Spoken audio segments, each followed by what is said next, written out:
Praise the lord. దేవునికి మహిమ కలుగును గాక. నజరేయుడగు యేసు క్రీస్తు నామములో మీ అందరికీ నా శుభములు ఆశీర్వాదములు తెలియజేస్తున్నాను. మరొక వర్తమానము 2వ కీర్తనలో నుంచి 3వ భాగముగా మీ మధ్య ప్రకటించటానికి ప్రభు నాకు ఇచ్చిన ఈ ధన్యతను బట్టి ప్రభుకి నేను స్తుతులు స్తోత్రాలు చెల్లిస్తూ ఉన్నాను. వాక్య ధ్యానము కొరకు మరొకసారి ఈ 2వ అధ్యాయమును పూర్తిగా చదువుకొని ప్రార్థనాపూర్వకంగా వాక్యములోనికి మనము వెళ్దాము. అందరూ వాక్యము చదివినప్పుడు కూడా శ్రద్ధగా వినటము నేర్చుకునండి. అన్యజనులు ఎలా గల్లత్తు చేయుచున్నారు, జనములు ఎలా వ్యర్థమైన దానిని తలంచుచున్నవి. మనము వారి కట్లు తెంపుదము రండి, వారి పాశములను మన యొద్ద నుండి పారవేయుదము రండి అని చెప్పుకొనొచ్చు. భూరాజులు యెహోవాకును ఆయన అభిషిక్తునికి విరోధముగా నిలవబడుచున్నారు.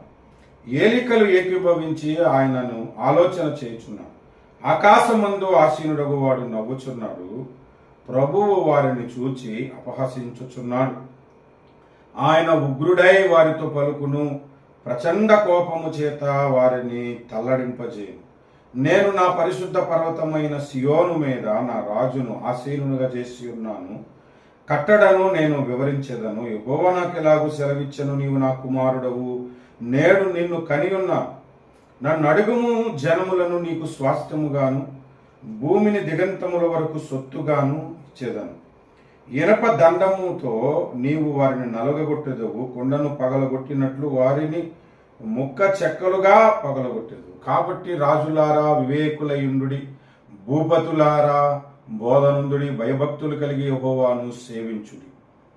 గడగడ వణుకుచు సంతోషించుడి, ఆయన కోపము త్వరగా రగులుకొనును. కుమారుని ముద్దు పెట్టుకునుడి, లేని ఎడల ఆయన కోపించును.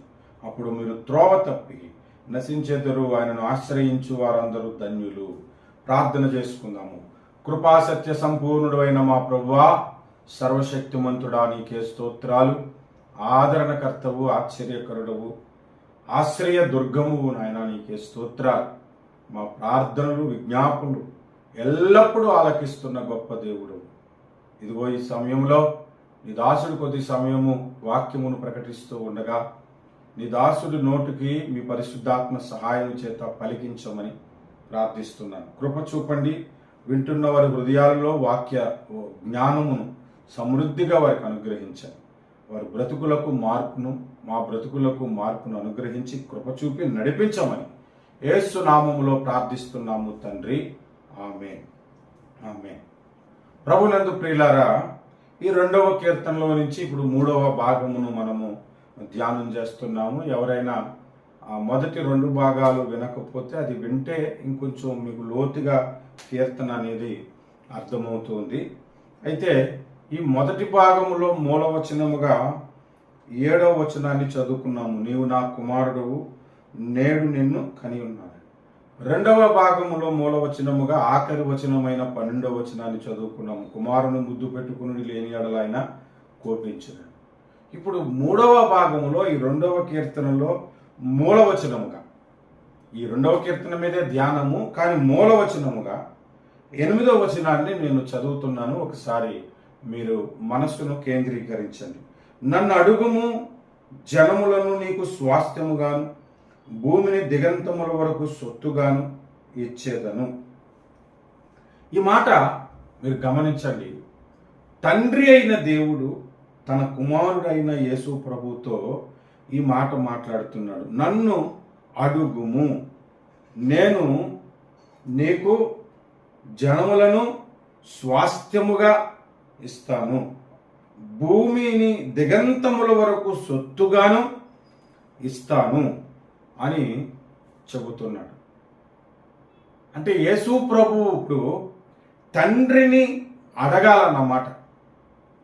నన్ను అడుగుము, జనములను నీకు స్వాస్థ్యముగా ఇస్తాను అని అంటున్నాడు. ఇప్పుడు నేను ఇక్కడ ఒక విషయాన్ని మీతో మాట్లాడాలి.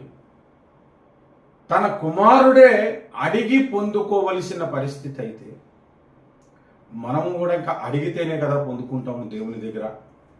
అడగక మునిపే మన అవసరాలు తీర్చే దేవుడే, కాదనట్లేదు. కానీ అడిగితేనే పొందుకుంటాం. అడగక మునిపే అవసరాలు తీర్చేది ఏ విషయంలో అంటే బైబిల్ మనకు చెప్తుంది. మీరు చూడండి, అడగకపోయినా మన పట్ల కనికరము చూపి మన అవసరాలు తీర్చేది ఏ విషయంలో అనేది. మత్తయి సువార్త 6వ అధ్యాయము 32వ వచనం. ఇవన్నీ మీకు కావాలనని మీ పరలోకపు తండ్రికి తెలియను. ఏం కావాలని? తినడానికి తిండి, కట్టుకోవడానికి బట్ట, ఉండటానికి గృహము. అంటే మన అవసరాలకు ఏదైతే అవసరమై ఉన్నదో అవన్నీ మనకి కావాలని పరలోకపు తండ్రికి తెలియను. తెలుసు కాబట్టి మీరు వాటన్నిటి కొరకు ప్రార్థన చేయుడి అనే మాట ఇక్కడ చెప్పలేదు. అంటే చేయొద్దని కాదు, అడిగే పొందుకోవాలి. అవి కూడా ఒక్కోసారి నువ్వు అడగకపోయినా కూడా దేవుడివి మీకు అనుగ్రహిస్తాడు. కానీ అడిగి పొందుకోవలసినవి ఏమిటి అనంటే పరిశుద్ధాత్మను అడిగి పొందుకోవాలి. బైబిల్ చెబుతుంది, మీలో చెడ్డవాడైన తండ్రి తన కుమారుడు రొట్టెను అడిగితే రాతినిస్తానా, చేపను అడిగితే పామునిస్తానా? తను అడుగు వారికి ఇంతకంటే గొప్ప శ్రేష్ఠ ఈవులు ఇచ్చునన్నాడు మత్తయి సువార్త 7వ అధ్యాయంలో. లూకా సువార్త 11వ అధ్యాయం 11వ వచనంలో తను అడుగు వారికి పరిశుద్ధాత్మనిచ్చును అని అన్నాడు. అడిగి పరిశుద్ధాత్మను పొందుకోవాలి, అడిగి కృపావరాలు పొందుకోవాలి, అడిగి ఆత్మలను కూడా పొందుకోవాలి. అడిగితే దేవుడు మనకి ఇస్తానని ఇక్కడ మాట్లాడుతున్నాడు 2వ కీర్తన 8వ వచనంలో.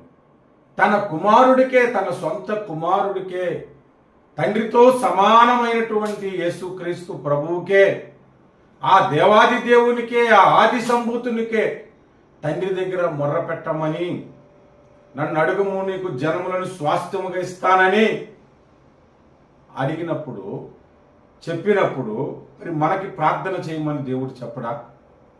అందుకే మనకు అనేక సార్లు ఏమని చెప్తున్నాడంటే మీరు విసుకగా ప్రార్థన చేయుడు అన్నాడు. అంటే విసుక అనేది మనకు వస్తుంది కాబట్టి విసుకగా ప్రార్థించాలి. ప్రార్థన చేయమని దేవుడు మన దగ్గర అడుగుతున్నాడు. ఇది మొట్టమొదటిగా మనము నేర్చుకోవలసిన ప్రాముఖ్యమైన విషయం. రెండవది, నన్ను అడుగుము జనములను స్వాస్థ్యముగా నీకు ఇచ్చేదనని యేసు ప్రభువుకి ఎందుకు అన్నాడు? ఏ కారణం చేత అన్నాడు అని అంటే, యేసు ప్రభువుకి విరోధముగా అన్యజనులు గల్లత్తు చేయుచున్నారంట. ఇక్కడ ఎలా గల్లత్తు చేయుచున్నారన్నారు అంటే కారణం లేకుండానే ద్వేషిస్తున్నారని. జనములు ఎలా వ్యర్థమైన దానిని తలంచుచున్నవి అంటే కారణం కూడా అవసరం లేదు యేసుప్రభుని ద్వేషించడానికి. ఇప్పుడు చాలా మంది మతోన్మాదులు ఇదే పనిలో ఉన్నారు. యేసుప్రభు వాళ్ళకి అన్యాయం చేసింది లేదు, మేలే చేస్తున్నాడు. వారి పాపముల కొరకు కూడా సిలువలో ఆయన రక్తము గార్చాడు. అయినా యేసుప్రభు అంటే నచ్చదు, వ్యర్థముగా ఆలోచిస్తారు, ఆయనకు విరోధముగా పోగవుతున్నారు. చాలా మంది అధికారులు, రాజులు సహితము యేసుకు విరోధముగా పోగవుతున్నారు. వీళ్ళందరూ క్రీస్తుకు విరోధముగా పోగవుటను బట్టి దేవుడు ఒక వాగ్దానమును రిలీజ్ చేస్తున్నాడు. నన్ను అడుగుము జనములను నీకు స్వాస్థ్యముగాను భూమి దిగంతముల వరకు సొత్తుగానిస్తాను. అంటే భూమి అందంతటా కూడా ఆయనకు వ్యతిరేకత ఉంటుంది. కానీ యేసు ప్రభు ఎప్పుడైతే అడిగాడో భూమి అంతటా ఉన్న జనాంగము దేవుడు ఆయనకి అనుగ్రహిస్తానని కూడా వాగ్దానం చేశాడన్నమాట. దేవునికి స్తోత్రం. మీకు అర్థమై ఉంటుంది అనుకుంటాను నా పాయింట్. అర్థం కాకపోతే మరొకసారి వినండి. మొట్టమొదటిగా మనం ఏం ఆలోచించామంటే యేసు ప్రభువే ప్రార్థించవలసిన అవసరత కలిగినప్పుడు మనం ప్రార్థించాలి. రెండవది, యేసు ప్రభు ఏమడగాలి? నన్ను అడుగుము జనములను నీకు స్వాస్థ్యముగా ఇస్తానంటే జనములను అడగాలి. ఎందుకు జనములను అడగాలంటే ఆ జనములే యేసు ప్రభుకి విరోధముగా నిలిచారు కాబట్టి జనములను అడుగు, నీకు విరోధముగా ఉన్న వారందరినీ నీకు సొత్తుగాను నీకు స్వాస్థ్యముగాను నేను నీకు ఇస్తానని దేవుడు చెప్పాడు. భూమి అందంతటా వ్యతిరేకత ఉంది. భూమి అందంతటా యేసు ప్రభువుని ఆరాధించే వారిని నేను ఇస్తానని దేవుడు వాగ్దానం చేశాడు. అంటే యేసు ప్రభు అప్పుడు ఏమని ప్రార్థించుండాలి? మీకు ఒక విషయాన్ని చెప్తాను, మీరు శ్రద్ధగా ఈ మాటను మీరు గమనించాలి. మత్తయి సువార్త 14:23లో ఆయన ప్రతి రాత్రి ప్రార్థించేవాడని రాయబడి ఉంది. మార్కు సువార్త 6:46లో కూడా ప్రతిరోజు ఆయన రాత్రులు ప్రార్థించేవాడని రాయబడి ఉంది. లూకాసు వార్త 6:12లో కూడా ఒలివల కొండకు పోయి ప్రార్థన చేసేవాడని రాయబడి ఉంది. ఇంకా యేసు ప్రభు శిలువకు అప్పగింపబడటానికి మునుపు గెత్సెమనే తోటలో ప్రార్థన చేశాడని రాయబడి ఉంది కదా. ప్రతిరోజు ప్రార్థన చేస్తున్నాడు రాత్రులు. ఆ ప్రార్థనలో ఏమని ప్రార్థన చేస్తున్నాడు యేసు ప్రభువు? ఎప్పుడైనా ఆలోచించారు? ఇది ఇల్లు కావాలని ఆలోచిస్తున్నాడా? ప్రార్థిస్తున్నాడా? ఆరోగ్యం కావాలని ప్రార్థిస్తాడా? కాస్త ఇంగితం పెట్టి ఆలోచించండి. ఆయన ఇల్లు కొరకు ప్రార్థించి ఉండడు, పొలాల కొరకు ప్రార్థించి ఉండడు, ఖచ్చితంగా ఆరోగ్యం కొరకు ప్రార్థించి ఉండడు. ఆయన ఆరోగ్యవంతుడే. ఆయన అసలు దేని కొరకు ప్రార్థించి ఉంటాడు? ఈ లోకరాజ్యం అంతా నాకు ఇచ్చేయమని అడిగాడు, అది కూడా ప్రార్థించడు. ఒకవేళ ఈ లోకరాజ్యం అంతటి మీద ఆయనకు అధికారం కావాలి, లోకరాజ్యమే నాకు కావాలంటే సాతానికి బానిస అయిపోయి ఉండేవాడు కదా. నువ్వు నాకు సాగిల పొడుగు ఈ లోకరాజ్యములని నీ వశము చేస్తాను అన్నాడు కదా. మరి ప్రతిరోజు రాత్రి ఏమని ప్రార్థన చేసేవాడు? ఆయన సేవా జీవితంలో సేవ 12 గంటలు చేస్తే 12 గంటల ప్రార్థన ఉండేదంట, 10 గంటలు సేవ చేస్తే 10 గంటల ప్రార్థన ఉండేదంట. అంత ప్రార్థనలో ఈ లోకరీత ఆశీర్వాదాలు ఏమీ అడగలేదు. మరి ఏమడిగాడు అని అంటే దానికి ఆన్సరు 2వ కీర్తన 8వ వచనంలో మనకు దొరుకుతుంది. జనములను అడిగాడు, అమెరికా వాళ్ళు రక్షణ పొందాలని అడిగాడు, భారతీయులు రక్షణ పొందాలని అడిగాడు. ఈ దేశములు ఎన్నైతే ఉన్నాయి అన్ని జాతుల వారు, మతాల వారు, వంశాల వారు, ధనికులు, పేదలు, వ్యభిచారులు అందరూ రక్షణ పొందాలి. వాళ్ళందరి కొరకు నేను సిలువలో మరణించబోతున్నాను, వాళ్ళందరూ నాకు స్వాస్థ్యం అవ్వాలి, నా సువార్త ఎవరికి వినబడుతుందో వాళ్ళందరూ నా స్వాస్థ్యం అవ్వాలి, నా రక్షణను వారు అనుభవించాలి, వాళ్ళ రక్షణ పొందాలని ప్రార్థన చేసేవాడు అన్నమాట. అందులో ప్రాముఖ్యంగా వ్యతిరేకత ఉన్న వారి కొరకు మరెక్కువ ప్రార్థన చేశాడు. అది ప్రతిరోజు ఒలివల కొండకు పోయి ప్రార్థించేది, గెత్సెమనే తోటలో ఆయన ప్రార్థించేది, పాపుల రక్షణ కొరకు ప్రార్థించేవాడు. ఇప్పుడు ఈ పాయింట్ను పట్టుకొని మనం దేని కొరకు ఎక్కువ ప్రార్థించాలి ఆలోచించండి. నేను ఈ వచనం పట్టుకొని చాలా కాలం ప్రార్థన చేశాను. అడుగుము జనములను స్వాస్థ్యముగా ఇస్తానని అడుగుచున్నాను ప్రభువా, జనములను మాకు స్వాస్థ్యముగా ఇవ్వండి. మనము అడగాలి. మనము క్రీస్తులో ఉన్నాము, క్రీస్తు ఏ ప్రార్థన చేశాడో క్రీస్తులో జీవిస్తున్న మనము అదే ప్రార్థన చేయాలి. యేసు ప్రభు ప్రార్థన ఫలించింది, ఫలిస్తూనే ఉంది, కంప్లీట్గా ఫలిస్తుంది కూడా. వినండి, ఫలించింది, ఫలిస్తూనే ఉంది, కంప్లీట్గా ఫలిస్తుంది కూడా. ఫలించింది అనంటే యేసు ప్రభు ప్రార్థన చేస్తున్న దినములలో ఆయన గూర్చిన సువార్త యెరూషలేములో తప్ప దాటి వెళ్ళలేదు బయటికి. ఆయన శిలువలో మరణించి తిరిగి లేచిన తర్వాత ఆయన శిష్యులైన వారు చెల్లాచెదురైపోయి ప్రపంచమంతటా విస్తరించి ఈ 2024 సంవత్సరానికి మీరు ఆలోచన చేయండి, అన్ని దేశాలలో క్రైస్తవులు ఉన్నారు, అన్ని దేశాలలో ఆయన్ను ఆరాధించేవారు ఉన్నారు. మరి ఆ ప్రార్థనకు ఒలివల కొండ దగ్గర రాత్రులు చేసిన ప్రార్థనకు ఇప్పుడు ప్రతిఫలం దొరికిందా లేదా? ఇప్పటికీ ఆ పని జరుగుతూనే ఉంది. కంప్లీట్ కూడా అవుతుందంట. ఎలా కంప్లీట్ అవుతుంది అంటే మత్తయి సువార్త 24వ అధ్యాయంలో మనకు ఒక అద్భుతమైన విషయము కనబడుతుంది.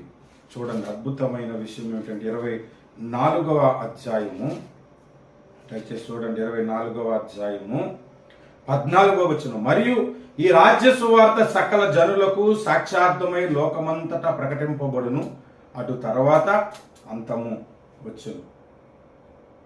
ఈ రాజ్య సువార్త లోకమంతటా ప్రకటించబడుతుంది అంట. అంటే అందరికీ సువార్త అందింపబడుతుంది. అన్ని మతాల్లో నుంచి, అన్ని కులాల్లో నుంచి, అన్ని జాతులలో నుంచి రక్షణ పొందుతారు. ఆ పొందటము బాప్తిస్మం ఇచ్చి యోహాను దర్శనములో చూసేశాడు ఆల్రెడీ. చూసేసి 7వ అధ్యాయం 14 ప్రకటన గ్రంథము 7వ అధ్యాయంలో ఆ మాటలు ఆల్రెడీ రాయబడటం కూడా మనకి కనబడుతుంది. చూడండి, 7వ అధ్యాయంలో 7వ అధ్యాయం 9వ వచనము. అటు తర్వాత నేను చూడగా ఇదిగో ప్రతి జనములో నుండి, ప్రతి వంశములో నుండి, ప్రజలలో నుండి, ఆయా భాషలు మాట్లాడు వారిలో నుండి వచ్చి ఎవడను లెక్కింపజాలని ఒక గొప్ప సమూహము కనబడను. వారు తెల్లని వస్త్రములు ధరించుకున్న వారే ఖర్జూరపు మట్టలు చేత పట్టుకొని సింహాసనము ఎదుట, గొర్రెపిల్ల ఎదుటను, నిలవబడి ఇంకా కంటిన్యూగా మీరు చదువుకుంటే సువార్త ప్రపంచమంతటా విస్తరించబోతుంది. అనేకులు రక్షణ పొందబోతున్నారు. ఎన్ని వేల ఆత్మలు, కోట్ల మంది రక్షణ పొందబోతున్నారో వాళ్ళందరి కొరకు ప్రతి రాత్రి ప్రార్థన చేశాడు యేసు ప్రభు. అడిగాడు, నన్ను అడుగుము జనములను స్వాస్థ్యముగా ఇస్తానన్నావు కదా ప్రభు, అడుగుచున్నాను జనములను నాకు స్వాస్థ్యముగా ఇవ్వుము అని. ఇక్కడ ఒక చిన్న విషయాన్ని మీకు చెప్పాలి. మొదటి భాగము నేను చెప్పాను కదా, 2వ కీర్తనలో దేవునికి వ్యతిరేకముగా అంటే యేసు ప్రభుకి వ్యతిరేకంగా పరలోకంలో కూడా సమకూడుకున్నారని, మరి వారి కొరకు కూడా అడిగాడా అని అంటే వారి కొరకు అడగలేదు, మానవ జాతి కొరకు మాత్రమే అడిగాడు. వారికి ఎందుకు అడగలేదు? వారు రక్షణ పొందాలని ఎందుకు అడగలేదు అంటే వారు రక్షణ పొందే స్థితిలోనే లేరు. అసలు రక్షణ పొందటానికి రక్తాన్ని ఆశ్రయించవలసిన అవసరత వాళ్ళకి ఇంకా కలగనే లేదు. ఎందుకంటే అంత ఘోరమైన వ్యతిరేకత. యేసు ప్రభుని దేవుడుగా ఎరిగి దేవుని కుమారుడిని దేవుడు స్వయంగా తన నోటితో పలికినప్పటికీ తృణీకరించారు. అందుకు వారు పొందుకోలేకపోయారు. కానీ మనకైతే మానవ జాతికి మనకు తెలియక తృణీకరించాము కనుక ప్రభు అడిగిన ప్రతి ప్రార్థనకు ప్రతిఫలముగా తృణీకరించిన వారు వ్యతిరేకులు అనేకులు రక్షణ పొందుతున్నారు. నేను ఒక మాట గట్టిగా నమ్ముతున్నాను, మతోన్మాదులు కానీ క్రీస్తుకు విరోధంగా వచ్చిన సంస్థలు కానీ అందులో సగముకు పైగా లేదా సగమైనా సరే ఖచ్చితంగా రక్షణ పొందుతారు, పొందే దినాలు వస్తాయి. దేవుడు అటువంటి కార్యాలు చేయుటకు సమర్థుడు, శక్తిమంతుడు. ఎందుకంటే యేసు ప్రభు ప్రార్థన నిష్ఫలముగా ఉండదు, ఫలభరితముగా ఉంటుంది. నన్ను అడుగుము జనములను స్వాస్థ్యముగా ఇస్తానన్నావు భూమి దిగంతముల వరకు అని. కనుక ఖచ్చితముగా ప్రార్థన చేస్తున్నాడు. ఈ కీర్తనలో ఇంకొకటి మనం నేర్చుకోవాల్సింది ఏంటంటే, ఇందులో యేసు ప్రభు యొక్క మొదటి రాకడ, 2వ రాకడ కూడా కనబడుతుంది. ఇది కూడా చాలా విచిత్రం. ఎందుకు అనంటే యేసు ప్రభు మొదటి రాకడలో ఏ వ్యతిరేకత అయితే వచ్చిందో అది అపోస్తుల కార్యాలు 4వ అధ్యాయము 25, 26, 27 వచనాల్లో పేతురు భక్తుడు ప్రస్తావించాడు. అన్యజనులు ఎలాగా గల్లంతు చేయుచున్నారు, భూరాజులు అధికారులు ఆయనకు విరోధంగా ఎందుకు వస్తున్నారు, వీరందరూ ఆయనకు విరోధంగా వచ్చారు, సిలువకు అప్పగించారు, ఆయన అలాగ అప్పగిస్తారని పరిశుద్ధాత్మ ద్వారా దావీదు భక్తుడు రాశాడని మనకు చెప్పాడు. అంటే యేసు ప్రభు మొదటి రాకడను గురించి ఈ 2వ కీర్తన మనకు క్లారిటీ ఇచ్చింది. రెండవది, యేసు ప్రభు 2వ రాకడ కూడా ఈ 2వ కీర్తనలో కనబడుతుంది. అది చాలా విచిత్రము, ప్రాముఖ్యమైనది. ఎలాగంటారా, 9వ వచనం చూడండి. 2వ కీర్తన 9లో ఇనుప దండములతో నీవు వారిని నలుగగొట్టేదవు. ఎవరిని? వారిని అంటే ఎవరు? అన్యజనులు, అధికారులు, భూరాజులు. కొండను పగలగొట్టినట్టు వారిని ముక్క చెక్కలుగా పగలగొట్టేదవు అంటాడు. కాబట్టి రాజులారా వివేకులై ఉండి భూపతులారా బోధనుందుడి. అంటే బోధ విన్నోడికేమో యేసు 2వ రాకడలో వారికి బాధింపబడరు, బోధ వినకపోతేనేమో బాధింపబడతారట. ఇనుప దండములతో నీవు వారిని నలగగొట్టేదవు అన్నాడు. అంటే యేసు ప్రభు 2వ రాకడలో ఇనుప దండములతో, అంటే గొర్రె పిల్ల వంటి స్వభావంతో ఆయన రావటలేదు, కొదమ సింహం వలె రాబోతున్నాడు, తీర్పు తీర్చటానికి రాబోతున్నాడు, చేసిన తప్పులకు ప్రతిఫలమును ఇవ్వటానికే రాబోతున్నాడని మనకు చెబుతుంది. ఆ ఇనపదండములతో ఏలువాడిని ఒక స్త్రీ కనినట్లుగా ఉపమానార్థముగా 12వ అధ్యాయం ప్రకటన గ్రంథంలో రాయబడి ఉంది. చూడండి, ప్రకటన గ్రంథము 12వ అధ్యాయం 5వ వచనంలో సమస్త జనములను ఇనపదండముతో ఏలనై ఉన్న ఒక మగ శిశువును ఆమె కనగా అంటే ఆమె అంటే మనకు ఉపమానార్థముగా సంఘమును గూర్చి అక్కడ రాయబడి ఉంది. ఆ శిశువు ఇనపదండములతో ఏలనై ఉన్నాడంట సమస్త జనములను. ఆ ఇనపదండములతో ఏలుట అనేది ఇక్కడ ఇనపదండములతో నీవు వారిని నలుగగొట్టెదవు అనే మాటతో మీరు పోల్చి ఆలోచన చేయండి. అంటే యేసు 2వ రాకడను గూర్చి కూడా ఈ 2వ కీర్తనలో రాయబడి ఉంది. ఇప్పుడు ఈ 2వ కీర్తనను ఎందుకు ఇన్ని భాగాలుగా ధ్యానిస్తున్నాము అంటే, ఇందులో యేసు మొదటి రాకడ ఉంది, 2వ రాకడ ఉంది. ఇందులో పూర్వము జరిగిపోయిన ప్రవచనము ఉన్నది, జరగబోయే ప్రవచనము ఉన్నది. ఇందులో యేసు ప్రభువును గూర్చి 12 వచనాలలో మన ఆధ్యాత్మిక జీవితంలోని విషయాలను గురించి ఎంత అద్భుతముగా పరిశుద్ధాత్మ దేవుడు రాయించాడు ఈ మాటలు.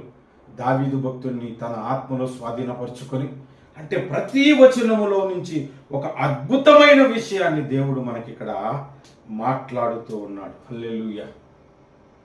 అందుకే మనం ప్రార్థించినప్పుడు జనములను స్వాస్థ్యముగా అడగాలి. ఇంకొక విషయం చెప్పనా, ఏ వాగ్దానం అయితే యేసు ప్రభువుకుందో, నన్ను అడుగుము జనములను నీకు స్వాస్థ్యముగా ఇస్తానని, అదే వాగ్దానము సంఘముకి కూడా ఉంది. ఎందుకు అనంటే, యేసు ప్రభు మరణించి తిరిగి లేచి పరలోకానికి ఆరోహణమై వెళ్ళిపోయిన తర్వాత యేసు ప్రభు యొక్క స్వార్థ బాధ్యత అంతా కూడా సంఘానికి అప్పగించారు. ఇప్పుడు సంఘానికి ఉంటుందా ఉండదా? ఉంటుంది. భూమి దిగంతముల వరకు నీవు సొత్తుగాను ఇచ్చేదని అన్నాడు. ఎవరికి? యేసు ప్రభుకి. మరి భూమి దిగంతముల వరకు యేసు ప్రభుకు జనములను సొత్తుగా రావాలి అని అంటే భూమి దిగంతముల వరకు సంఘము సాక్షిగా ఉండాలి. అందుకనే అపోస్తుల కార్యాలు 1వ అధ్యాయము 8వ వచనము చూడండి.